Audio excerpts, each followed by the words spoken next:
Matt went to Charlotte. I did. No, he said he wasn't. Said Lied. he wasn't. He did it anyway. Lied to the viewers. Lied to his boss. Hang on. Well, I didn't because I didn't miss time. So. Lied to this boss. Him. Oh. Other boss. Real And boss. Bristol. The real boss. Bristol. You don't lie to Bristol. Oh, All right, don't put this on me because you didn't go to Charlotte, Joe. Okay. Joe, can you come next May, please? Yeah. Please? I even shaved for the trip. You see, I don't have my terrible scruff. I'm all baby-faced again. Good. Joe, please.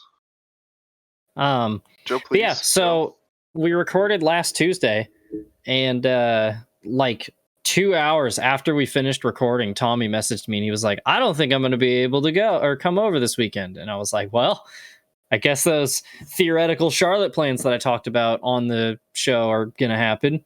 So that was fun. Dude, it actually happened. And it was like jam packed and there was a lot going on one after another, but like it was pretty smooth generally. Yeah. There was no like hang ups or anything. Yeah, it quite good. It fell apart or fell together so perfectly that the entire time I was like, something stupid's got to go wrong because I stayed with Davey. So like the Airbnb, that was only an issue for like 12 hours. Yeah. He had an extra ticket for Xfinity. Jesse had an extra ticket for Cup. And then literally all it was to find plane tickets. And I found a flight there that left at 10 p.m. here, had a 2-hour layover in Washington, D.C., and basically arrived in Charlotte at 9:45, aka right when Davey would be waking up. And then my return flight left at 8:30 and got home at like 11:15. And it was a direct flight. So I got to go to Charlotte for the races, though. So that was fun. Yeah. What do you mean it was a snag with the Airbnb? I feel like really wouldn't have to say anything if it unless they got cameras. I know you should, but like you should, and I don't want to like I use Airbnb quite often for all my vacations. I just don't do hotels anymore. Airbnbs are so nice. Yeah. So I like having a good rating, and I don't want the guy to be like, oh, extra person. Like sometimes there's a fee for an extra person if they see it, kind of thing. So. But we got a really good rating. Spelled my name wrong twice in his review of my profile. Oh my god! Called me Facet and then Dave's. I guess it auto-corrected both of those. But anyway, it was all good though. Yeah, it was a loft like on top of their garage that you had to physically drive past their house to. So yeah, that sounds like something. Never mind. But yeah, when Davey was like. He messaged him. He's like, "Can I have my friend stay with him?" And they're like, "Oh, I don't know." And then we sent him like my name and my Airbnb email, and then they were like, "Oh, okay." So that was like only a problem for like 12 hours, and then the next morning, Davey was like, "All right, you're good." How can you even see the reviews people leave for you? If you go on your profile and tap like your circle, it'll have like X amount of reviews and then like profile verified or something like that on the Airbnb app. I wonder if I got tap it. Good review. I have all good reviews. I don't know if they're stars, but we were playing darts. They were like metal magnetic darts, and I might have hit a light fixture. It was in the basement though, so. Oh my god! Little $5 light fixture. Like my it just it went around like the light bulb, like the coil. It was like ceramic. Fun.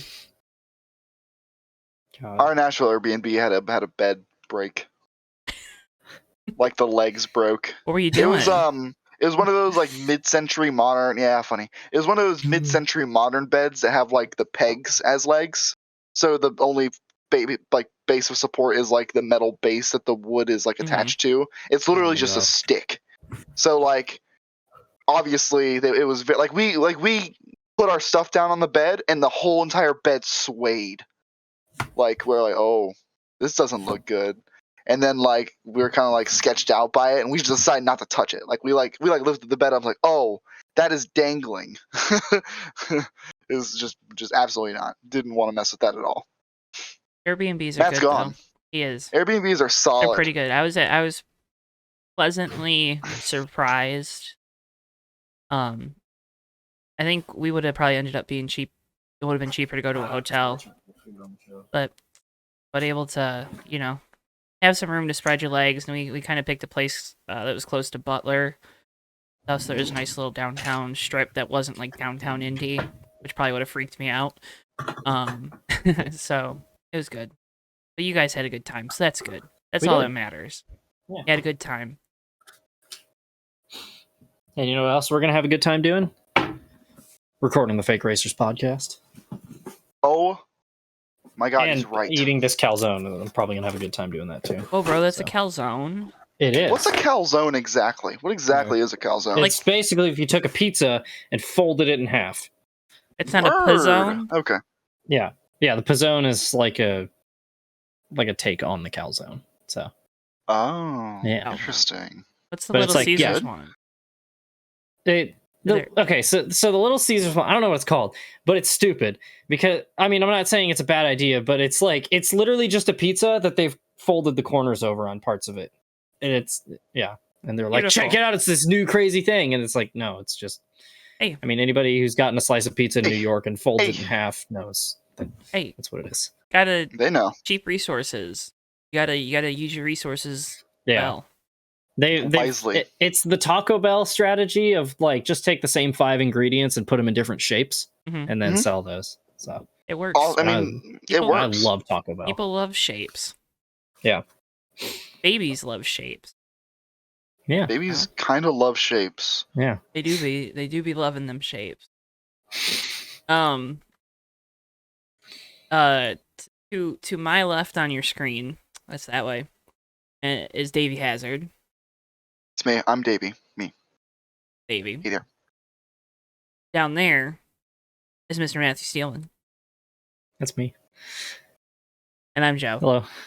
And this is the Fake Racers podcast, as was previously mentioned, with us 3.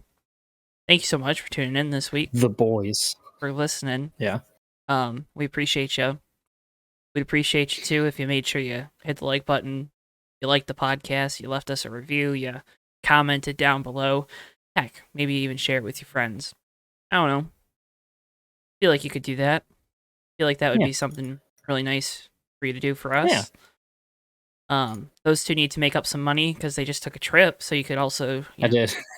Go to the JTN merch store. Buy my shirt. And buy mine too, please. I did end up finally putting my sticker on something. Oh my god, where's my? I'm going to. Oh, he showed me the sticker. I'm going to be loosely maybe checking out the process on after. Ooh, look at that sticker. After work one of these days, I might try and do some custom diecast stuff for myself. I got to get a Toyota diecast, but I want to do shoe car so bad. Oh, you don't have a Toyota diecast? I don't have any Toyota diecast that it would fit on now. But your hat and your shirt, PTR. Yeah, well, this is PTR. PTR doesn't have any diecasts, you know. You guys are like the poverty team. True. No, no, we just focus on performance, which is why we win so much. He's got a point there. Yeah. Why you win so much? I mean, Steven won a lot. Yeah, Steven won a title. So he did. Ouch, that's an L. He did. Hold on, I gotta try something here. We're talking about sim racing. That never happens. Oh, that's worse. I know. Yeah. Why would we talk about sim racing? Uncharted territory. Because we're the Unreal Racers, but we're the Unreal Racers podcast. We're the Unreal Racers podcast. Walmart brand. Yeah. Walmart podcast. Brand. Have that one week. The Shasta Cola of race car drivers. Yeah, if you guys are at the racetrack, pick up some Toyota merch. Really support the program that we have here. At Primetime Racing. Is there a Toyota hauler, or you know how there's a Team Chevy hauler, and there was a Ford one? I don't know. I don't remember seeing a Ford one. There is a Ford hauler, and then each manufacturer has their own section in the midway. Yeah, Toyota never comes to Michigan. I wonder why. Well, Chevy has a hauler too, but they kind of have Chevy, and then there's Chevy, Spire, and Ganassi. Yeah. But Toyota, all of the TRD specific stuff is in a trailer in their Toyota section. Yeah, see, we don't get that. That sounds like an L. It is. And I got a retro hat. It's got the red cord on it. It's really retro. The shirt's freaking sick. Well, about it, I'm a Toyota shill right now. I miss cool merch trailers. Yeah. I honestly, the way they have it set up now isn't awful. Yeah. It sucks if your favorite driver isn't Chase Elliott or that's Busch. kind of the bone I have to pick. It's like, if you're like me and you're a Bowman fan, you got to wait in line with the Byron and Larson fans to get some of his stuff instead of giving everybody their own trailers. I ended up buying a shirt online because they had like 2 Alex Bowman shirts both times. I went 2 weeks in a row and they only had 2 Alex Bowman shirts. It was like, okay, I guess I'm gonna online. Davey, what is your bone to pick? From CircleBDiecast.com. I feel really bad for you guys. I feel really bad for you guys that you guys have to wait in line to get a shirt for your favorite driver. Yeah. I knew this was coming up. Why's that? I feel really bad that you guys got to do that. It must suck to wait in line at a merch hauler for your favorite driver's merch to get it, to buy that merch for your favorite driver that your favorite driver has merch for. Must really stink. Yeah, it's right. It stinks when I go to the JTG hauler. Oh wait, they don't have a hauler. I don't, which is kind of weird because Ricky Stenhouse is on that team and he has a pretty good fan base. I'm pretty sure you can find their stuff though online. So I'm gonna look. Start the show. You guys start the show. I know Ryan Priest has. They only have jackets for him, but they have like a tie jacket that looks cool, and I really debated on getting it because it's just tie. Are you kidding me? Dude, I was debating. There's a one of the tents outside Charlotte had like all of the surplus stuff from Kentucky Speedway that had never been sold. Yep, we had that too. And he had this really cool Jimmy Johnson hat that I'm regretting not buying. But he had a bunch of the like faux leather Ally jackets from like 2019, and I didn't ask him how much they were, but they had one that was a large, and I was like, I was bordering on getting it. Okay, you're not lying. That tie jacket's amazing. It's pretty cool. Whoa. I remember they had some different NASCAR like driver stuff too, kind of sitting there, and there was like just a generic shirt, and my mom picked it up and went and asked him, "Oh, well, how much do you want for?" He wanted like $20. It's like, dude, you're the discount tent. We ain't charging full price here. This thing's just Ray did find they had all like the promo hats, and they were all individually numbered, and it was like a sealed package, and he like opened it up and took hat number 1. He's like, dude, I can resell this for like $60. No, we can't. I got a really cool diecast. Yeah, Joe. I'll have to show you. Unless do you want me to show you now, or I can show you later? Is it readily? Is it readily available? I'll have to run and get it, but it's like we're literally right on the other side. It's like right by it over it house. Well, why don't you go ahead and get that? And Matt, if you want to go ahead and get whatever you got to get for show and tell, I'll just keep talking. I know Davey's got his headset on. I do. We're gonna start by talking about the Xfinity series. Then we'll get to your diecast at the end of it. How about that? Okay. Audio listeners, I'm so sorry. Yeah, I'm so sorry. Well, they can't even tell. Yeah, Davey's still on screen. Davey's still here. Look at him. You just Hey, there he is. There he is. But Xfinity Series, AJ Allmendinger wins his 3rd race in a row on the Roval. He is undefeated on the Roval. Suck that, Chase Elliott. Oh man. Jeb Burton, Riley Herbst, Myatt Snyder, Jeremy Clements, the 4 I think we all agreed on were probably going to be eliminated. We're eliminated. Yeah. I don't know. It was a race. I don't. It's fun. I was kind of watching football and stuff because it was college football Saturday, and I was doing homework, and it was just kind of there. There were a lot of good college football games this past weekend, but it seemed it was a good race, because I had it on. And it was a lot of fun in person. Yeah, it was less chaotic than past Roval races, but it was still a really fun race. Oh, you telling me they didn't bunch up the field every 10 laps? They did not. So. It was really. I also have noted. Maybe it was just where we were sitting, where it was like an anomaly. But I noticed that the Xfinity race had a moderately it's obviously nowhere near the crowd for the Cup race on Sunday, but the crowd for the Xfinity race was decent. It also seemed like it was people who kind of understood what they were watching a little more. Yeah. I wonder if it's that weird situation we have where people are starting to enjoy Xfinity more than Cup, and it was really interesting. Yeah. 9 times out of the 10, the people that are going to an Xfinity to a truck race, either they have small children, so they're going because the kids get in for free. Yeah. B, they're already there for the entire weekend. Yeah. Or C, they actually really care about the sport as a whole. I think that's probably more of what it is than people are caring more about Xfinity. I don't want to let you go down that hot take road on that one. I don't want you're gonna get burned. Yeah, the majority of the crowd at lower series races are like the diehard fans, because nobody's really going to casually go to a truck race most of the time. The only time I was gonna say the only time I've seen that trend bucked was when I went to Xfinity at Indy, but that was because it was a lot of, it was a big event and there's a lot of IndyCar people there too, so kind of still got that like Sunday casual fan type feel out of the event. Yeah, it must be something because like I didn't notice that when I went in May to Charlotte, and nor have I noticed it going to lower series races at Daytona ever. But it could be a slightly different situation to Daytona, but it is what it is. Hang loose, it's Daytona, brah. Yeah, I think like normal oval races are also much more appealing to like the casual fan. Yeah, you guys gotta come to Michigan, the party.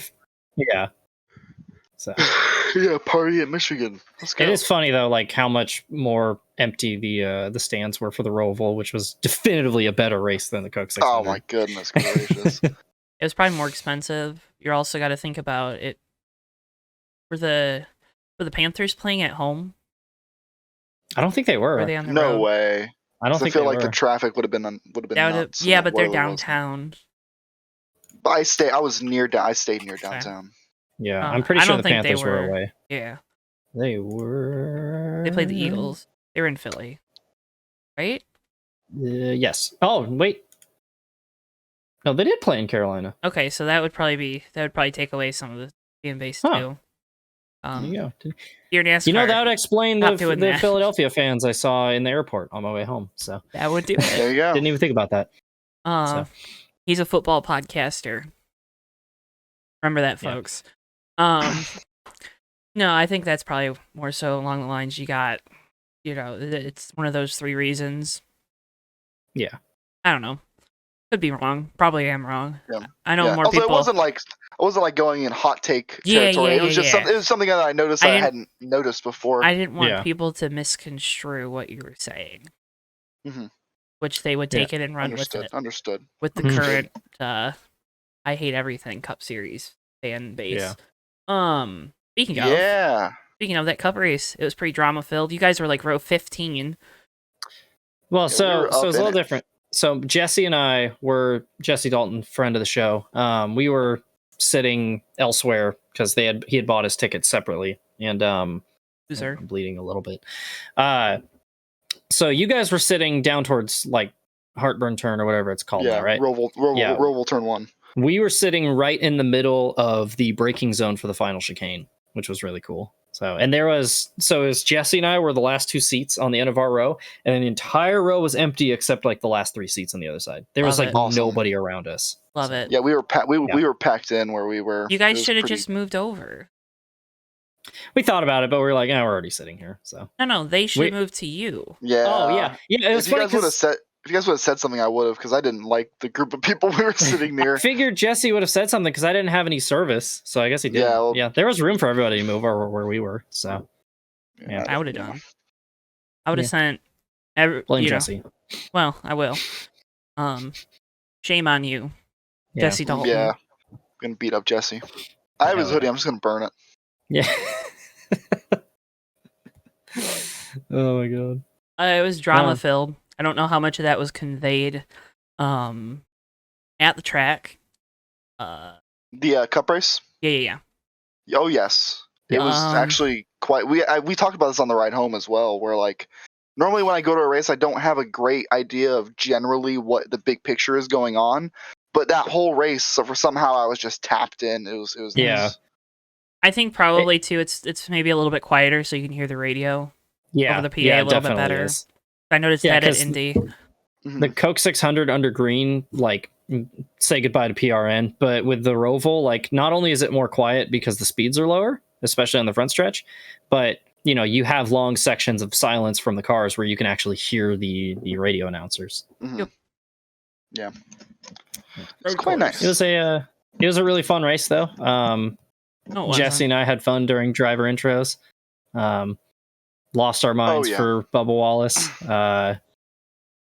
And I thought I was going to blow out my voice cheering for Bubba before Bowman came up, so that was fun. Yep, I was the only guy yelling for Ryan Preece. It was pretty cool. Oh, yeah. I gave Joey Logano the middle finger a couple times after he dumped Preece. Oh, my God. That was ridiculous. Joey Logano got double bird 3 laps running for that. Joey Logano's a menace on road courses. Dude, he was... Oh, my God. I don't know if it showed it on TV because I haven't seen the replay, but he was like a full car length back from Preece, dive bombed in there, locked up, and just cleaned him out. I don't remember it. I was so mad. Yeah. It was right at the end of the first stage. They probably showed it. I don't remember it because that race was Preece was gonna finish. The last stage felt so long. Well, the last stage was actually double of the first 2 stages. God intended. Oh my gosh. The way God intended, as it were. No, seriously, that's the way that when they originally said everything, that's how they were supposed to do it. They just flipped on that. There was a lot of drama. There was a lot of guys driving over their heads, as there are most weeks, especially with 2 that have a little rivalry going. Chase Elliott, Kevin Harvick. That was so much fun. So let's first talk about the incident that sparked the return of the little rivalry. I forget what the numbers are. 1, 2, 3, 5, 6, 7. Turn 7. That left-hander before you make the left-hander back onto the oval. Harvick's behind Chase. Chase, goes to the bottom, taking his line. Harvick doesn't cut him a break. Sends him into the wall. Mm-hmm. NBC immediately goes to Harvick's onboard after that. Yeah. And you hear him. You hear him throttle it up, but he's. I don't. There was. There absolutely. It seemed more. It seemed more opportunistic. That he was like, "Oh, he's here." Yeah, got it. I don't think he hunted Chase down. I think he was like, "I've got my chance to back it up." Yeah, exactly. I don't think he was going to give him any space. I don't think he was going to give him any room. Because that's where normally if it's any other guy, he's cutting him a break. He's not gonna. Yeah, that's what I'm saying. I don't think. Yeah. Everyone was acting like he hooked him going down a straightaway, and it wasn't. Chase actually tried to hook Harvick going down a straightaway, which was hilarious. Wrecked himself. Yeah, I missed him. Oh my God. I mean, let's pause real quick. I just want to say again, even after the Bristol incident, I'm going to say the same thing I said then. They're both stupid. They're both idiots. They're both making themselves look so bad. The only people who thinks their driver looks good are Chase fans. They both look stupid. Yeah, I haven't actually. They both look so dumb. Listening to the SiriusXM today, some Harvick fans called in and they were like, no. Yeah. And the Chase fans were like, you got him back. About that. I will say this. Props to Kevin Harvick for proving me wrong. Because I did say about 3 weeks ago he was going to do nothing. Yeah. And he actually did something. So I'll give him credit for that. Unfortunately, he didn't finish the job. Nope. Should have went for the head. If you're going to wreck a guy, wreck him. Knock him out of the race. Yeah. Because that backfired. And it didn't even have to backfire. Like, the incident that we're obviously talking about is Kevin Harvick is coming down to turn number 1. They're rolling in. Locks him Chase Elliott's about a car length behind. Also makes the move inside of the car. They're now 2x2 with Chase Elliott behind Kevin Harvick by about a car length. Locks it up. Kevin Harvick does. Straight into the wall. Destroys the car. Crowd goes wild. I laughed. I really lost my mind. He did it to himself. Speaking purely from like a racing perspective, like opinions aside, like there was no reason for him to get sketched out there. Chase was never going to send it in deep there because then Chase is also not making the corner. And obviously that risk assessment might be. Go ahead. Yeah, I was gonna say he'd clean out Truex in the process too. Yeah, paint another target on your back while you're at it, Chase. Exactly, and that's someone who will be mad and hold a grudge. Like Mark Truex will definitely not do anything, but he'll hold a grudge and he'll be a little whiny B word about it. But my point being is I know the risk assessment there is hard, but I mean, there's no way he gets to your back bumper there. There's just no way. And so it was definitely an embarrassing moment for Kevin Harvick. It's just man, they both look so dumb. It's the best. Let's rewind a little bit because Chase's team, they repair the car. Oh, I'm so sorry. I figured this was going to be a whole other discussion, so I didn't. I just want to go timeline of events because my bad. Chase's team repairing the car, and they did a good job. They didn't do anything with any bad intent, with malintent, whatever. Mm-hmm. Repaired the car, did good, made sure they could still put gas in it. Wonderful, perfecto, chef's kiss. Over the course of the run, the track is bumpy, and you hit the turtles because you're Chase Elliott, and that's how you drive around the Roval, and that's why you're so good at it. Quick tangent before you finish that about Chase being really good at the Roval. I pointed this out to Jesse midway through the race because we were sitting right in the braking zone. Is every driver, because you don't use the clutch in a stock car, is they jam it down in a gear and you can hear the engine rev up and pop and everything. And I pointed out to Jesse, I was like, listen how smooth Chase is shifting down when he comes down to that braking zone. And like the very next lap, he just looked over at me like, oh my God. So that's one of his little secrets. That's the difference between this podcast and all the other ones. We listen. Yeah. We actually know what we're talking about. Yeah, we do. No, we know exactly what we're talking about. When we get to next gen testing, we're gonna have insider info. I was gonna say I know how to drive stick, so I'm probably more qualified than a lot of NASCAR YouTubers. Anyways, NASCAR lets him drive around with the bumper hanging off, and Scott Miller went on SiriusXM this morning and defended them making that call, and we're going to talk about it because I'm sick and tired of it. Yeah, I'm sick and tired of it. I'll get my own race suit on. He ain't gonna kill my boy. Bob, is that you?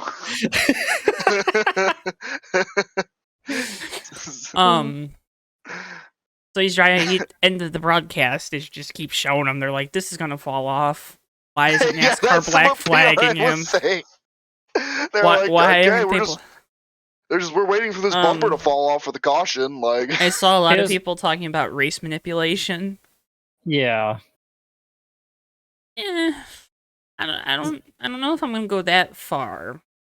I will say, I was watching the flag man every time Chase would go by, and he was looking down off the flag stand every time Chase went by to see if it was hanging on. So they were monitoring it. So they were aware. They said on TV though that he had never reached for someone said that they never reached for the black flag. Yeah. I know they were watching it, and they gave an explanation of why they didn't throw the black flag, but it kind of raises more questions. Yeah, it was a pretty bad explanation. Because the precedent they've set on other tracks, if the bumper's hanging off, they're going to black flag you, but they said it's not a required part on road courses. It's not a required part on short tracks either. Yeah. So I need to know, I'm tempted to go back and watch some past road course races and see if this has ever happened before. Because I know it's happened at Martinsville. With Greg Biffle, that's the excuse they're using, but that's Martinsville. It's a short track. It's not the Roval. I want to see if this precedent has been set on a road course before. So it's also I feel like it the legality. Here's the thing that bothers me the most is I feel like the legality of the part on the car has nothing to do with the fact that it being a possible piece of debris is a massive safety hazard. Because 90% of the time, if somebody has a piece of bodywork hanging off, they're going to black flag you. Literally, regardless of if it's required or not. He came down pit road and they left it on there like that. He made a green flag pit stop, right? Yeah. And they left it. No, I don't think they did. Well, they didn't make any attempt to fix it because they originally had it taped. They had it all the tape ripped. Yeah. Because what they were banking on was Chase stayed out super long and was hoping for a caution, so they didn't have to pit, so they wouldn't lose all that time. I don't think he ever pitted under green with the bumper hanging off. Because he was down a lap. He was down a lap to Hamlin before Hamlin pit. I think that came off though, after he made his green flag stop, because they went for which a is really even long worse. Time. Yeah, no, but I'm saying it was still attached when he made his stop. Right, and that's after. Yeah, it was attached, but it was No, you know what I'm saying. It wasn't dangling off when he made a stop. I'm pretty sure. Oh. It was pretty good because that tape over time was wearing away, and like they didn't try to fix it when they had the chance. Wasn't like it wasn't flapping behind them, but it wasn't attached anymore to like the back of the car the way it was. When they had it taped, like the tape was coming apart. And NASCAR's explanation of, well, we made sure they had a plan to fix it was the dumbest BS I've ever heard. That's just that's just words that they said to make it sound good. That's nothing. Trying to say, well, you don't need it for a road course or a short track, so we're not going to throw a black flag if it's hanging off. That was just so people couldn't point at William Byron in the 500 this year when he had his bumper flying. It was loose, so people couldn't point at that. Which, It doesn't change the point. It doesn't change the fact that he had a piece of debris hanging off his car and they didn't black flag him. And we all knew it was going to fall off at some point or another. Yeah. And we all knew he was going to benefit from it falling off. Yep.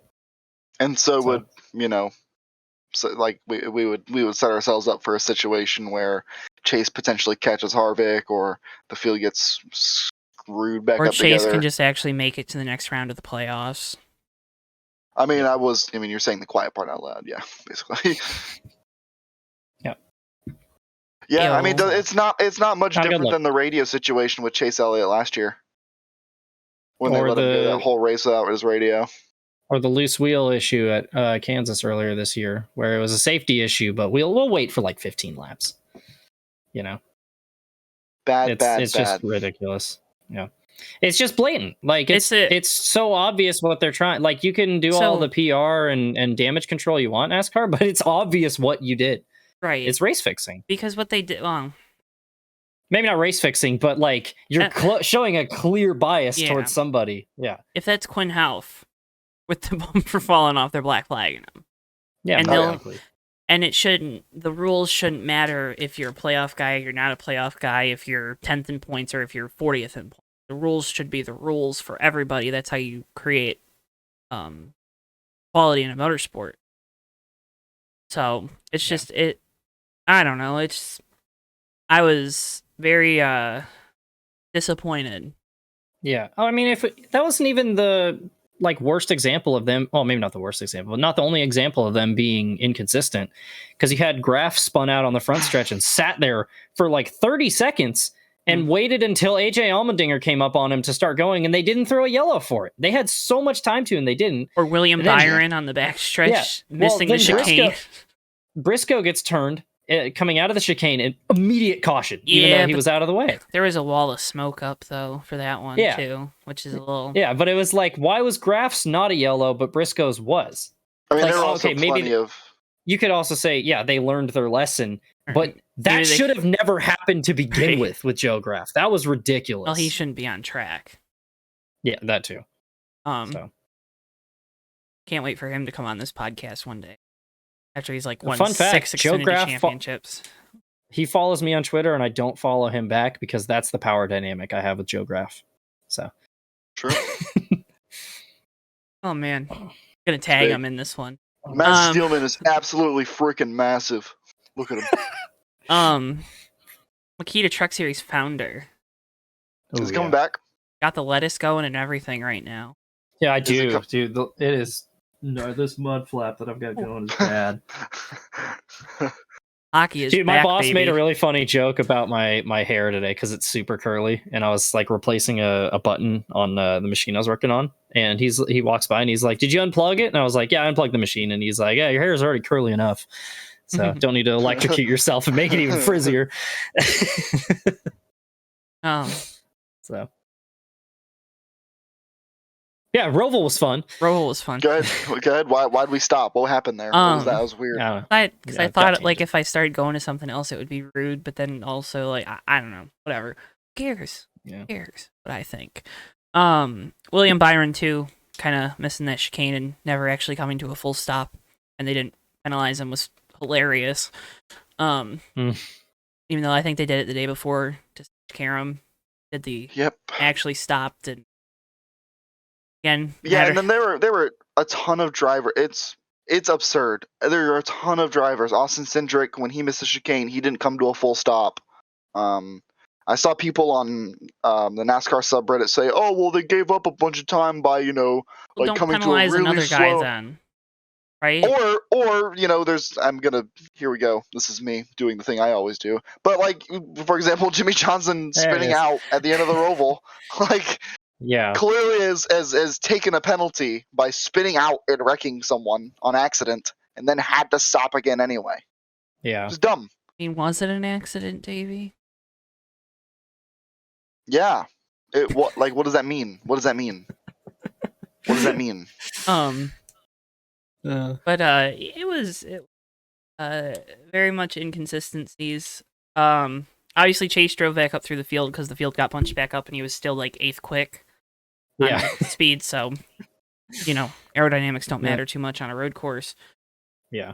Harvick, we talked about it. Ends himself. Chase literally used the intimidate button from NASCAR 05. That was pretty funny. So I can't roll my eyes hard enough. I don't like memes. No, saw that like 10 times in a row. Yeah, and it was funny all 10 times. No, it wasn't. It was LLL Joe L. Common Joe L. Who's Joe, a Harvick fan? Oh, okay. No, hate the guy. Honestly. Same. Yeah, I felt kind of bad because like it was like kind of like I was kind of like I definitely like kind of didn't, but like I hate Kevin Harvick, but I still think what Chase did at Bristol was crappy, and I think like you play games with people, you should expect the kind of games that they are willing to give Kevin Harvick. Obviously, like, he talks a lot and he doesn't always back it up, but he is a guy that gets really angry and he'll race you like an a-hole if he has to. And so, like, you play that game, you win that prize, and then Kevin Harvick just ruins it by going just Mach 1 in the turn 1, straight into the wall. Hits an absolute tendy, throws it down Bar Mexico. Just couldn't figure it out. He's gonna have to get it figured out. Call after that one. Absolutely ridiculous. I did want to talk about his post-race comments real quick. I actually haven't heard him yet, so he pretty much he said, "Oh, well, that's what happens." Pretty much what he was saying. Alan Cavana straight up asked him, "Well, did you mean to wreck him?" And Harvick said, "Like, that's still, you got to learn a lesson at some point, And it's like, "Oh, okay, you did intent wreck him." I honestly don't think I think he meant to not give him a break. I don't think he intentionally just drove through him like everyone keeps saying. Because again, that's not Kevin Harvick, right? He doesn't back up those words. He'll drive you like a jerk. But I will say, although he didn't finish him off, like that was a good example of wrecking somebody. Didn't finish it off, but like Chase Elliott was messed up. Any other track and he was done. Well, and made it look enough to where like it wasn't. You know what I mean? It wasn't Noah Gragson and Myatt Snyder at Las Vegas, or you know what I mean? Wasn't Thad Moffitt and True Dollar at Michigan in the ARCA race. Yeah, that was absurd. That one was bad. But hey, young race car drivers, since you like to intent wreck people, go to the Kevin Harvick school of intent wrecking people. You'll learn a thing or two. When he finally does it, he does it decent. Yeah. Kyle Larson though won the race. Wanted to talk real quick. AJ Allmendinger was going to win that race, and then his motor blew up. So fast. Yeah, he was so fast. But the team rallies, the belt on the alternator fell off. Yeah, went in, fixed it. Beautiful job, Cliff Daniels, and the entire crew deserves a lot of credit for that win. Oh yeah. Chase Elliott not being in the race also helps. 9 car was quicker, but 24 was probably quicker too. It's just track position at the Roval match. Yeah. But that, and when it comes down to the end of the race, like, who do you think's gonna find that little bit extra speed? Kyle Larson or William Byron. Yeah. William Byron is very much going to be a Martin Truex guy. Yeah. Gonna get you what the car gets you. But Larson wins the team rallies. You finally had the 5 team where they kind of had 2 bad weeks in a row, and you let them get right back up on the horse. That's not a good thing for the rest of the garage, especially heading to Texas, where he won the All-Star race earlier this year, and then Kansas, where he probably should have won, him or Blaney. They decided to take each other out. I forget exactly what happened. He tried tandem drafting with Blaney at Kansas and put both of them into the wall.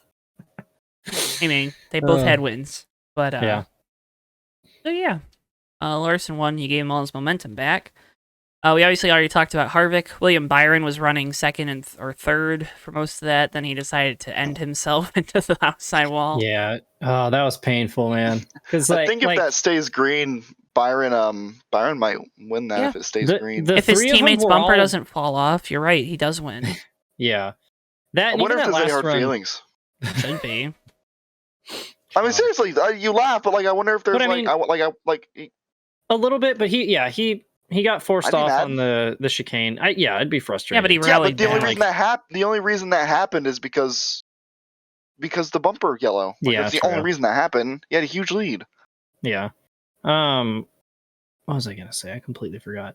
You'd almost. I mean, it's not to a point where you can call team orders though, because you remember at Road America where Bowman got into Larson and then they had to pit Bowman from like third because he had a flat tire and they didn't want to bring out a yellow to end Chase's win or whatever.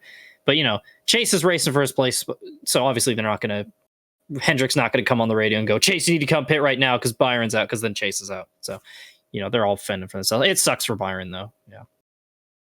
I mean, if I'm William Byron, I'm definitely not happy with my teammate basically causing my race to fall apart. That's happened a couple times too this year. Byron's been in the lead and Chase, something happens with Chase. Yeah. I don't know. So it sucked though. Like I was rooting for Byron at the end of that because I was like, I want to see him make it to the next round. And then that was just pain. I don't like William Byron, but he is a vanilla call candle. it like I see it. Call it like I see it. And it was kind of messed up. Him and Reddick on pit road after the race too is hilarious because they're both like trying to be angry. Well, Reddick's apologizing, right? Because he effed up. He admitted he effed up. Mm-hmm. Props to Tyler Reddick. Was he the one who forced Byron off the chicane, I'm assuming? Yeah. Okay. Mm-hmm. Yeah, because they never showed it on the monitor, and that was on the complete opposite side of the track, so I couldn't see what happened. Yeah. So that happened, and Tyler Reddick, he's a wholesome dude. Oh, yeah. Good guy. I was really rooting for him. Yeah. Really rooting for him to win that race. But Byron was just like, you could tell he was trying to be angry, but like, how do you be angry at someone that's apologizing and saying that they made a mistake? That's like the hardest thing to do as a human being. So Byron's out, Christopher Bell's out. No shocker there.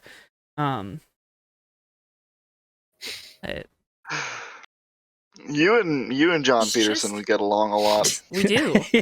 He's just like, I still don't understand it because that team, the only category that they're better in those advanced analytics is speed, like raw speed. That has nothing to do with the driver. Everything to do with the crew chief. Who's the crew chief on the 20 car this year compared to last year?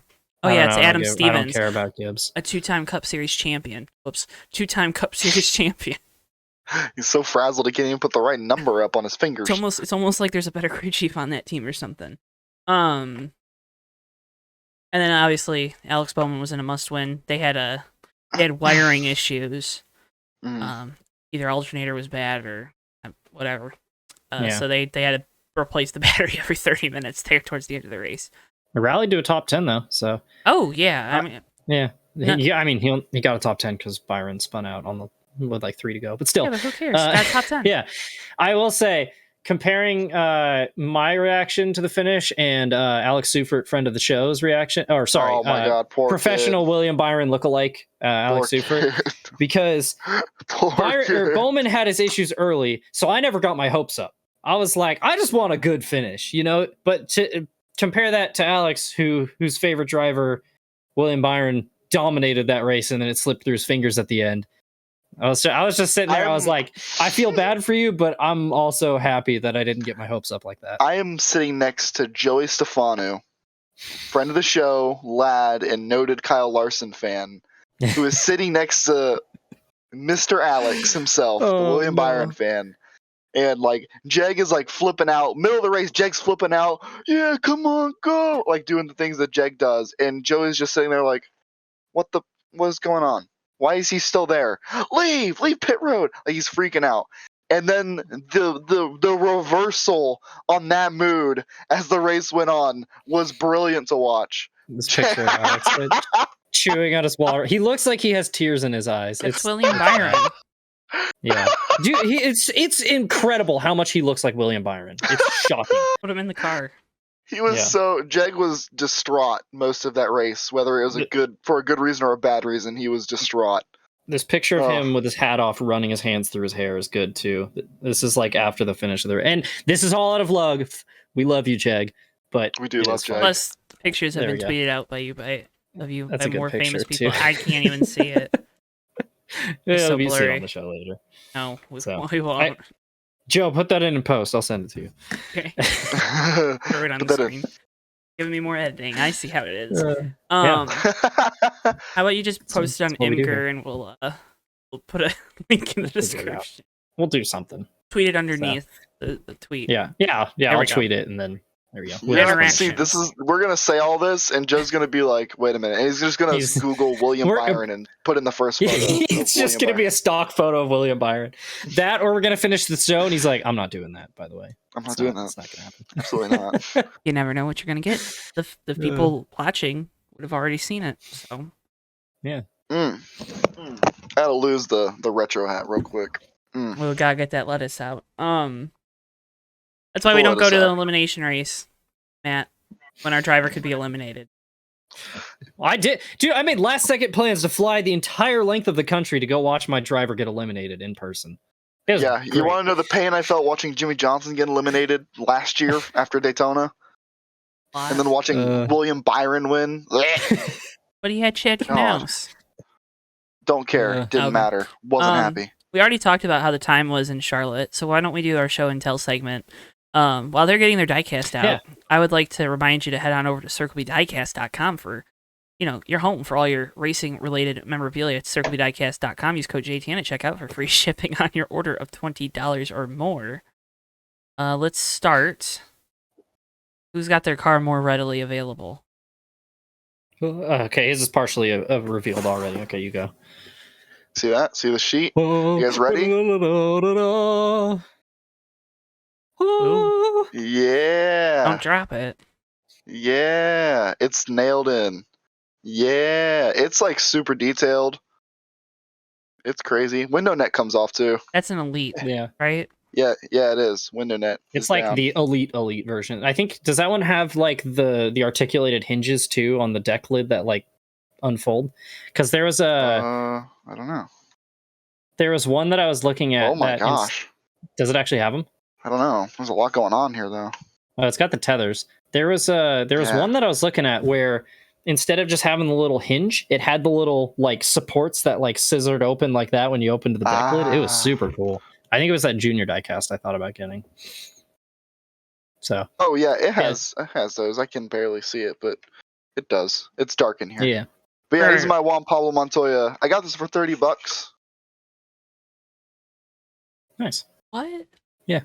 $30. Why do you guys get all the good deals? Joey told me he got Chase's Roval or Daytona Road Course win elite for $30 at the Lionel store. What? You gotta go to the good tents, Joe. I do. Hey, guess what? Hey, Joe, guess what? Come to Charlotte next May. Yeah.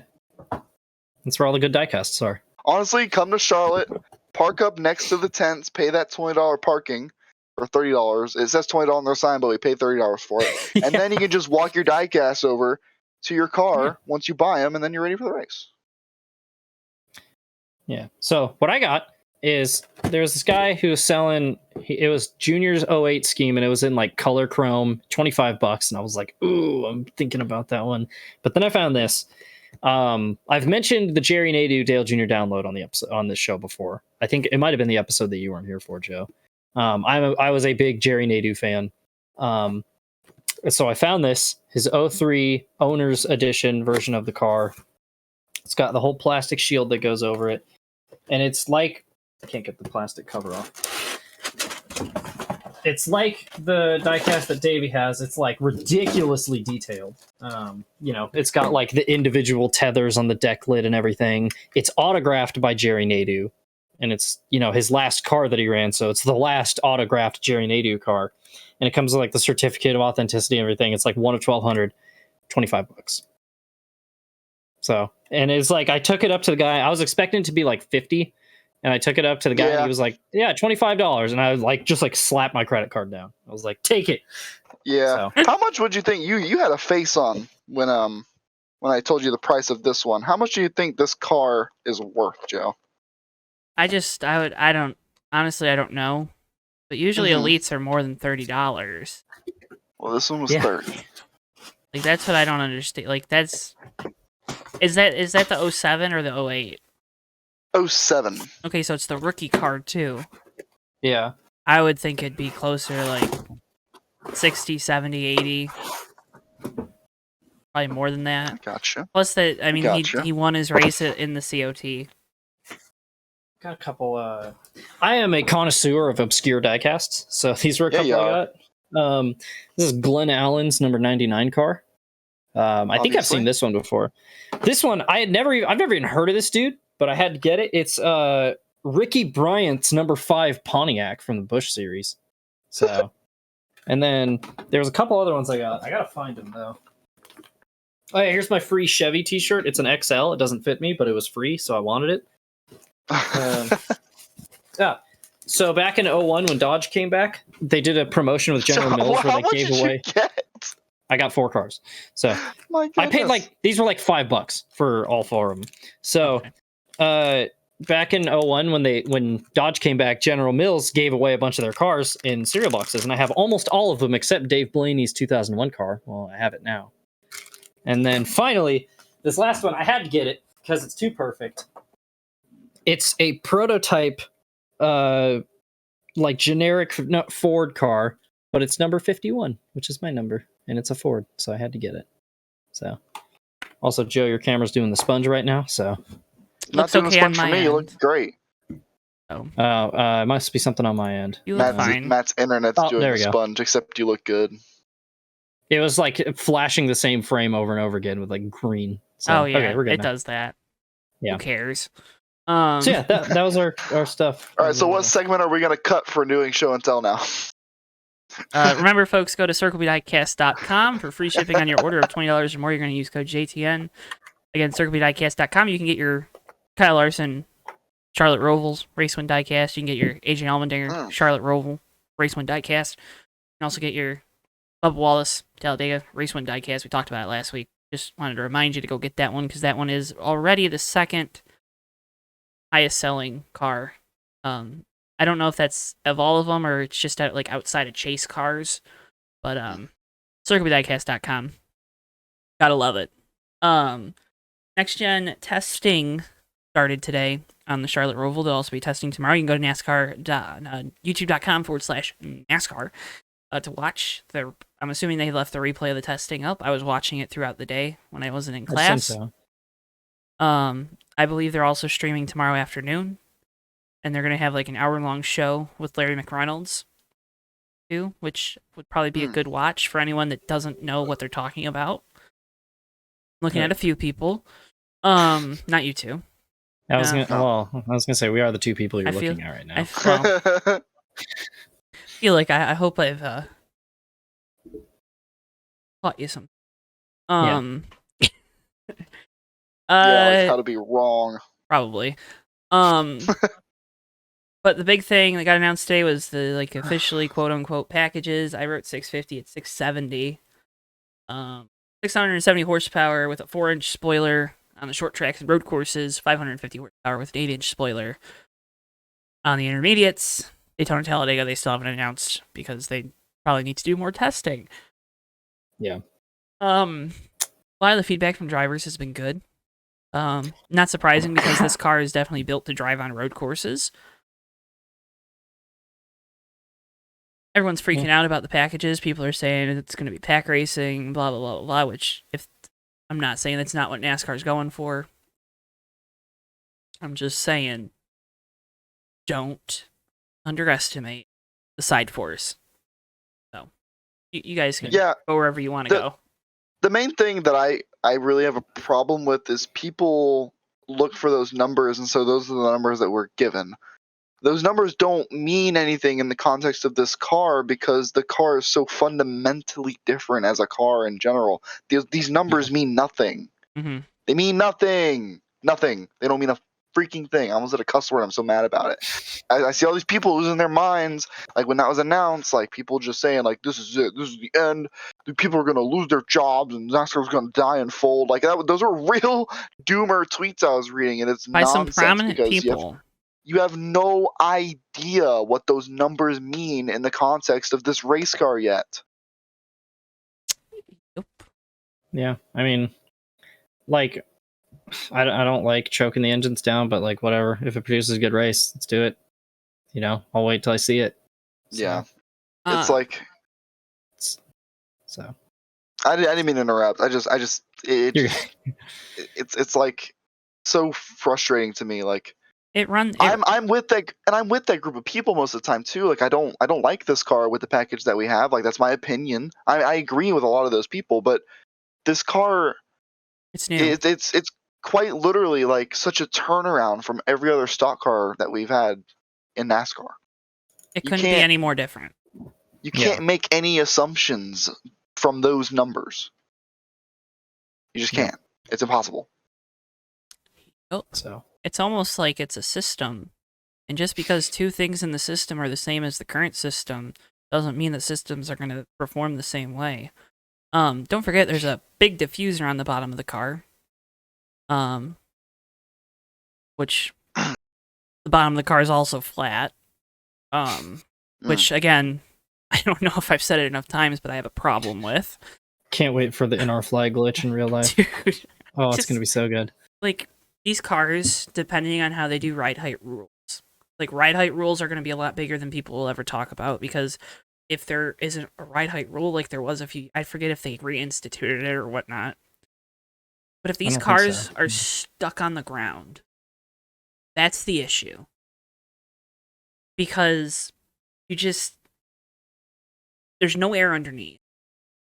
So then there's all that, there's no air that goes up underneath and then up underneath the car, right? So then there's this huge low pressure zone, which is what dirty air is. It's just low pressure. So then the trailing car has nothing on the nose. So then that car drives like crap. And that's what dirty air is. This new car, one thing with it being symmetrical is the air, as it's going around the car, behind the car it's going to be even. That bubble might get a little bit bigger, but it's not going to be so much different from being on the left and being on the right. You're also, teams, they can't hunt side force anymore, which is what they were doing to get more downforce. Yeah. Because they're not the same, but the way they work is the same. It's essentially taking a wing and flipping it on its side. Yeah. Because that's what, like, the Twisted Sister, the whole idea behind the Twisted Sister is, okay, let's put there's going to be more air on the left side of the car. It's my left, it's your right. Yeah.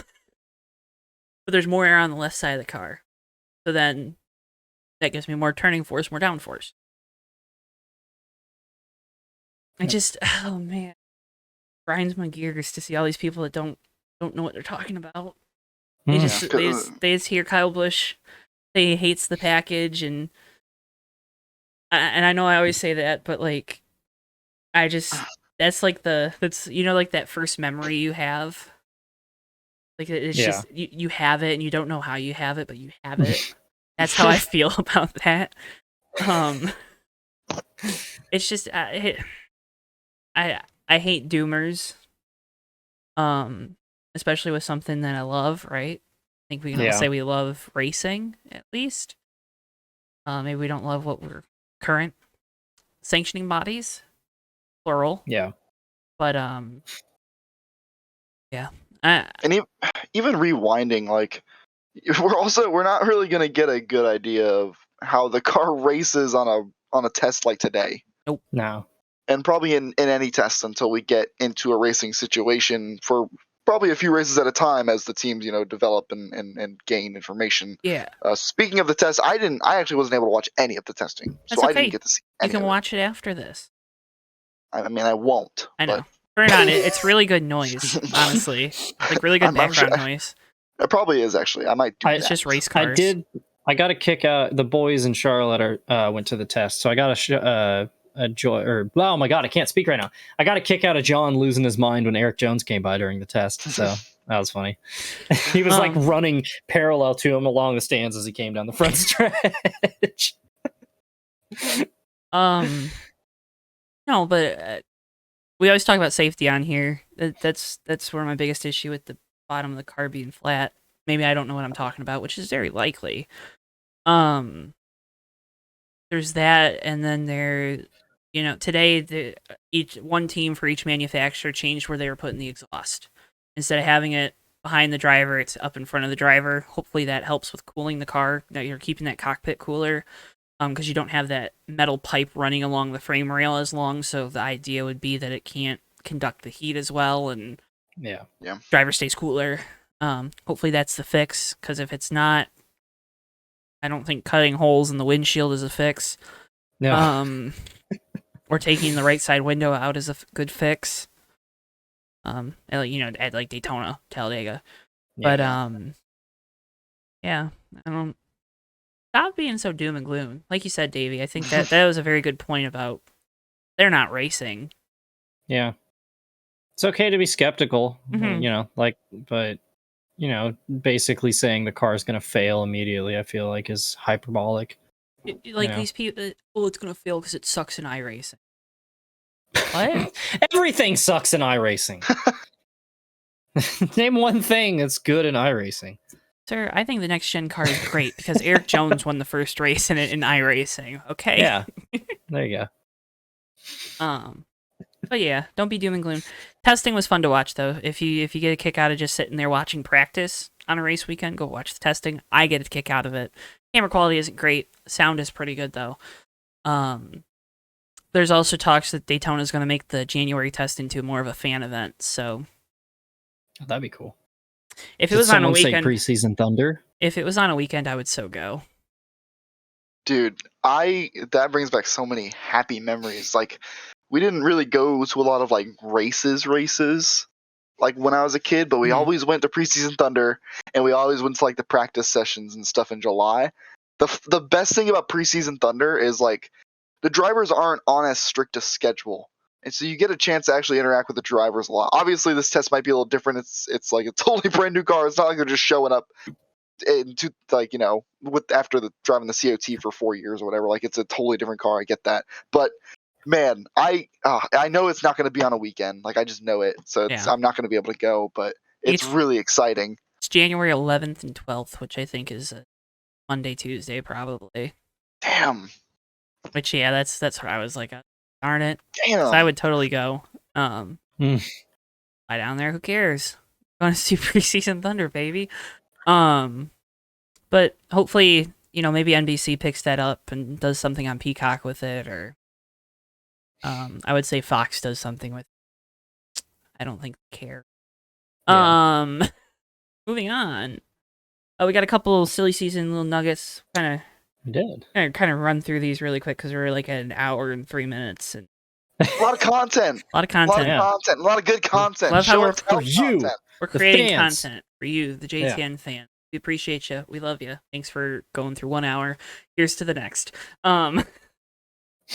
GMS Racing finally announces their driver lineup, their number. Ty Dillon's going to return to Cup. I ask you, what has Ty Dillon done to deserve a second opportunity in the Cup Series? He's all right. I mean, there's worse drivers in the Cup Series, so. Yeah, and you're the. Yeah, it's rough. We've talked about this situation a little bit. Yeah, those points ring true even now. I don't think it's changed. I'd love to see what he does. Driver. But... Yeah, I don't think he's special, but like, he's got experience. He'll bring the cars home solidly. Occasionally, rise to the occasion. I feel like GMS is aiming to run kind of about where Jermaine ran. So. Yeah, I have a feeling this GMS team is just trying to build a notebook. Ty Dillon isn't a bad guy if you're going to build a notebook. Obviously, he's got a bunch of Cup experience. If this next gen car is going to make everyone so even, Yeah. Why not, maybe contact Ryan Newman, or heck, you got a couple young drivers. I don't know. I think Davey might know a guy. Yeah, he doesn't know. Yeah. Ryan Priest! Contact him. Contact Ryan Priest right now. I was going to say, the reason why it's not Newman is because a 20-year veteran like Newman's really expensive to drive your car. I know. So, Matt DiBenedetto's out there. Hopefully he doesn't hate your team, and publicly slander them. Taking things out of context. Let's go. That's what I love to do. Gotta get that clickbait. All right. Joe hates Matt DiBenedetto. And then it's got to have like a picture of me on it, like. cut the videos up for TikTok or something, or like the confused face, like. Yeah. God, so much clickbait. Let's do it. I just got a bunch of good ones. Let me try to remember the time. Kevin Harvick washed and going to IndyCar. Yeah. Kevin Harvick taking the Jimmy Johnson bath. Pain. No, but I don't know that he's done anything to deserve the opportunity. I think he's just the best guy for the job. Yeah. I know Daniel Hemrick's obviously running Xfinity for Colleague. I'm assuming he's going to be in that second Colleague car too, because that's going to be their trophy hunting car. I forget who was saying that, but someone was saying that. Yeah. Was that on here? I don't even remember if that was on here. I know. They's run together. Yeah, AJ is already confirmed to be like part-time in it, so. Yeah, which he could probably be full-time, and he would be very competitive, and that should be something Colleague really considers. But yeah, I don't. There's other guys out there that you can get that would probably get you the same thing, but maybe they're not. Maybe they're more expensive. There's also the idea that this is going to be an RCR affiliated team, so I'm sure nepotism or something. Someone will say it, so I'm just going to say it. I don't know if that's the case though, because Ty Dillon again didn't do anything to not deserve to be in the Cup Series. It's just his team went away. Yeah. Right. Whatever. So, but you would wish that he did a little better when he was in the 54 earlier this year, especially seeing how good Ty Gibbs was. But then again, Chris Gale isn't that great of a crew chief. I can't wait to be in a job interview after Chris Gale's won 6 Cup Series championships, and he's gonna pull up these videos. And it's all in good fun. But job saving words right there. Yeah. But yeah, NASCAR Euro Series driver Loris Hesmans. Probably Hesmans. You haven't. I don't think you've said it right a single time. And Rayone Brothers Racing team Hesburg are going to run a partial schedule with the 27 in 2022. Jacques Villeneuve was in the car today. As well. Jacques. I need more Jacques Villeneuve in my life. This one came out of left field. Don't know what I assume the Rayone Brothers thing is just because they have a shop in America. Yeah, I love that. So there was that rumor a few months ago about how some Toyota team was going to join to Cup, and one person on Twitter was like, I mean, it could be Rayone Brothers. They are a Toyota team. And everybody was like, shut up. And here we are. I'm going to be really sad if it isn't Thor Sport or some other team now, though. Yeah. But if it ended up being them the whole time. But it probably is, honestly. Yeah. But yeah, watch out to see if that team switches to Ford too in the trucks, because Ford kind of needs some truck series. Hesmans, did I say it right that time? Whatever. Sure. He drove a couple of races. He drove a couple of races for Boris Hesmans, right, for Rayone Brothers Racing in the Xfinity Series. Most notably at Indianapolis on the road course. I was there. Bigger news in the world of people trying to rag on a team. Rick Ware Racing announces that they're going to form an alliance with Stuart Haas Racing, which was something they tried a few years ago and then kind of backed out of once Cole Custer got into the Cup Series. It's not surprising. This is a team that has said that they're running around until the new car comes around. and they're doing exactly Joey that. Hand. Yeah. Gotta say it was really cool to watch Joey Hand race this weekend. Would not be surprised if he's in that 98 next year in the Xfinity Series. You know, I saw people he dumped Truex at some point, which, haha, funny. But he didn't do too bad. Shut up. Did better than Ryan Eversley. Hey, Ryan Eversley had brake issues. Just kidding. I knew that would get you. No, this is a place where I think Ryan Preece could land. If that team wants to get competitive, they're gonna have to. James Davidson's a good driver. Garrett Smithley's a good driver. Cody Ware's a driver. That's a generous term. Cody Ware doesn't race. NASCAR just sort of happens to him. Cody Ware's so poggers. I don't get it. Yeah. No, but he likes anime. I wouldn't be surprised if this is a potential place for Ryan Preece just because of his connections with he's part of Kevin Harvick's management company. Harvick's obviously going to be stepping out of that 4-car in the next couple years. He's the already future's now, old man. I mean, he's already old and senile. He's calling Chase Elliott a 9-year-old. Like, come on, Harvick. Bald too. Not 2004. Yeah. How old is Chase? 25? He's younger than me. I know that. Okay. He's probably like 24, 25.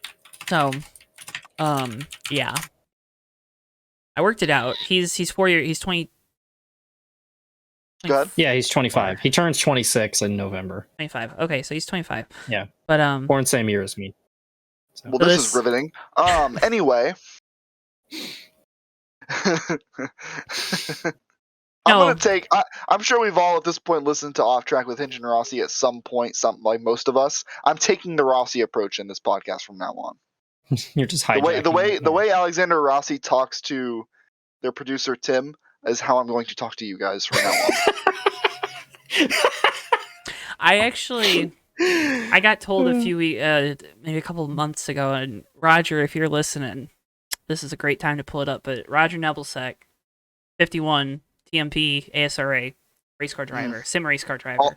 Always liking the Fake Racer podcast tweets and stuff. Really appreciate it. He's my boy. Love that guy. He said something along the lines of we kind of had that same vibe. I think it was before you came along, Matt. So I ruined everything. Tell us if we still have that vibe. But Joe, now you're producer Tim, and I'm Alexander Rossi, and Matt is James Hinchcliffe. I feel honestly, like that's an accurate depiction. That checks out. Yeah, Hinch and I have like the same chaotic aura when it comes to the podcast. But it's like a chaotic, like happiness and joyous aura, and I'm kind of upset at everything usually. Yeah, and I kind of hate everything. Shockingly accurate. But it's funny too because Rossi's the one who's from like my hometown. So. That's true, actually. I want to meet Alexander Rossi so bad. He would hate it. I'd love it. It'd be so good. Yeah, he would hate it. He would hate it. It would be the worst. But I want it. You got to meet him on an airplane and start talking to him. Yeah, what you got to do. Dude, the story about where it was him and I think the producer were just like in his house, and Rossi just out of nowhere, he was just like, I need to go trim my rose bushes. And just like, it's just so weird. There was looking out of his window with the most blank expression on his face. There was I forget, it was in June or something. It was a lot around when they were at Belle Isle. They were talking about they're at DTW. And they were at a restaurant and they were ordering food, and he was talking about how he hated how the waitress was so like bubbly.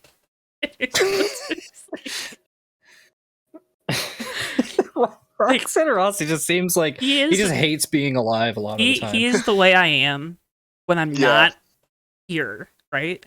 So that's my spirit animal. Yeah. See, producer Tim's like that too, though. Yeah, I used to get called That's why at Panera. I was gonna say at Panera in Auburn, ironically, where Alexander Rossi's from, where I used to work. I used to get referred to as Salty Matt because apparently I was really grumpy all the time. So maybe just being in Auburn makes people grumpy like that, because it did it to me. Back to Rick Ware Racing, because this is a great IndyCar tie. Off track. With speaking of IndyCar. Yeah. This kind of feels like the same thing they've done with Grosjean and the 51 team over there with Dale Coyne Racing. these cars are the cars they were testing today were fully prepped by Stuart Haas Racing. Cody Ware actually talked about how this was like the best car like he's ever been in, which was not surprising. Yeah, not really saying much. But just because Rick Ware Racing has kind of been pretty open about they're kind of running. They're running until next gen. They're running until next gen. They're running until next gen. And they weren't lying. Yeah. So, because that alliance is a lot to undertake. This brings them into the Ford fold too, which I think is very important because Ford now has a 2 to 3 cars, depending on is what it sounds like. They have 4. They have 3 charters. They share a 4th with Petty. I don't know how that stuff's gonna work out, but yeah. Yeah, good. I'm excited to see them start trying. So, like I said, cool news. That's probably a place for our Ryan Priest, Matt DiBenedetto would fit in. Surprisingly, going to Rick Ware Racing right next year might not be career suicide. Yeah, so. and it would be really cool if they got a driver who actually has some NASCAR wins on their resume. Yeah. Yeah. So I guess not Matt DiBenedetto then. So. Or Daniel Hemrick. Yeah, but we never said Daniel Hemrick. Yeah. Good. You shouldn't have. So, yeah. He needs to win an Xfinity race. He needs to just win something. I love Daniel Hemrick, but God, that guy's never going to win. He's got such bad luck. Everything hurts. He was leading at the Roval. Dude, that was when he won the second stage. I turned to Jesse next to me and I was like, I'm ready to be hurt again. Let's go. Speaking of, NASCAR heads to the Lone Star State. I'm already asleep. I'm yawning, thinking about it. Obviously, definitely wasn't our Chase Elliott age conversation that we had that made me yawn. It's the first me during Texas Simulator. First, all right. First race of the round of 8. Also, me on or everybody on Ryan Priest. Also, yeah, that's my guy. Okay, sorry. Telling you. First race for both the Xfinity Series and the Cup Series in the round of 8. So we're gonna do what we've been doing. I'm gonna get my piece of paper out so I can track these things. We're gonna make our picks for who's gonna be eliminated. Oh, I gotta get my playoffs out. Oh, you don't know who's in the playoffs? Are you even a real fan? I Joe. Do you don't know who's in the Yoffs? Okay. Shut up, Joe. Shut up, you dumb idiot, dummy, big dummy head. Okay, who's getting eliminated? Brandon Jones, Harrison Burton, Justin Haley, and Noah Gragson. Now that I said that, those are going to be the final 4 because that's how my jinxes go. Yeah, I'm going with Brandon Jones, Harrison Burton. Hold on, I gotta pull up this. This gets hard. Where is the schedule? Dustin Allgaier, he's been okay, right? Braxton's been okay. Cindric. Allgaier runs like 4th or 5th every week. Allmendinger. So. Oh, he had a really fast car at the Roval and then he wrecked. Hemrick probably gets eliminated because he'll have terrible luck. Yeah. And Justin Haley. Okay, I'm gonna go Brandon Jones, Justin Haley, Noah Gragson. Austin Cindric's gonna wreck at Texas, and that's gonna put him in a hole, and he's not gonna be able to dig out of it. All right, so Texas winners. That's bold. In Xfinity. Austin Cindric. I'm just kidding. Nope, that's who you got. No, I'm lying. Harrison Burton. Harrison Burton is my actual pick. I'm gonna take Cindric. So I'm gonna go stupid. This has got to be Hemrick's week. I'm telling you, it's gonna happen. All right, I got you down for it. Now the Cup Series. I'm ready to be hurt. Heads to Texas, where Kyle Larson won here in the. You get to stop talking because you did the bad thing.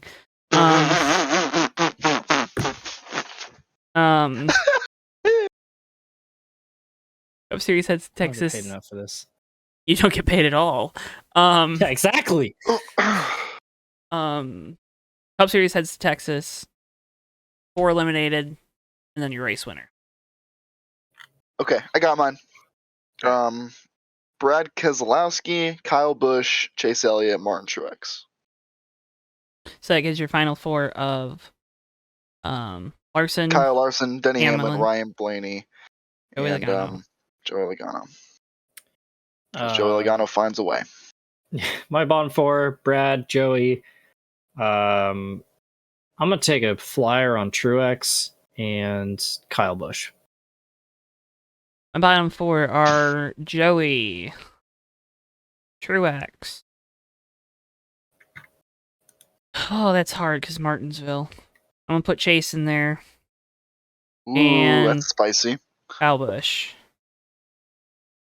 Got Brad, Blaney, Larson, and Hamlin in the final 4. You better save this because I want to know how this turns out. I'm like invested. I wrote it down. I'm super invested, actually. There we go. And your Texas winners. Ryan Blaney. I was gonna say, give me Hamlin. Good old Rybly. Hamlin would be 3 for 3 on wins in the opening race of the round. Rayblay. Kyle Larson is obviously the layup here. But I'm gonna take Brad Keselowski because he probably should have won in the All-Star race. But he didn't. So. But he didn't because he didn't make an aggressive block and wreck the entire field like some other drivers would that are the most popular driver. Anyways. Also different package, but L. No, it wasn't. Yeah, L. Yeah, it was. The All-Star race? How was it? Was it a different package? It wasn't. Yes, ma'am. Yes, ma'am. What'd they run? It was like what was it? It was like 450 horsepower or something, 350. It was like the super speedway package. Shoot. Can't take my pick back. But I've kind of liked the ugh. I don't like picking Joey Logano in this round, but of course, like you said, he'll find a way to win a race. He will. That's kind of he's been awful on the 550 tracks this year. Yeah. Like terrible. You just know that they're cooking something up to come oh my goodness, to come to Martinsville with like a piece too. Like you just know it's going to be fast. Him and Chase. Yep. What a fun time that'll be when Harvick wrecks Chase. And Joey Logano sneaks by for the win. Do you know how mad everyone's going to be? I'm going to love it. Oh my god. Joey Logano's just going to be smiling. When Chase Elliott got dumped by Kevin in the race, everyone around us was super mad. I'm like, ooh, hee hee hee. Like I'm loving it. I'm eating it up because it was so funny. All of it, just every bit of it. Oh god. Anyway, this is gonna do it for this week's edition of the Fake Racers Podcast. Can't thank you folks enough for tuning in this week. As always, we love you. We appreciate you. Mwah. Make sure if you haven't already, hit the like button on the video and subscribe if you're listening to us on your favorite podcast platform of preference. Make sure you like us on there, you follow us on there, and you can check us out again for both viewing groups. You can check us out at Johto Network on Twitter, Facebook, YouTube, and TikTok. If you want to find out more from Mr. Matthew Steelman, you can head on over to. You can find me on Twitter at msteelman51 before you follow Davey. You can find me on YouTube, Dale Jr. 88 Rocks. And you can also, because my channel was made in 2008 and I made that name when I was 12 years old. And you can also find me on Oofsides, our football show where we talk about football and watch me make hilariously wrong picks every week. Is Noah going to pick the Jets again this week? Tune in to find out. All right. Yeah. Jets, Jets, Davey, Jacksonville Jaguars fan. They're going to London this week. I just wanted to let you know, I had a whole spiel picked out. I had all the tabs open. I was ready to give all of Matt's social media information when you asked me to do it for me.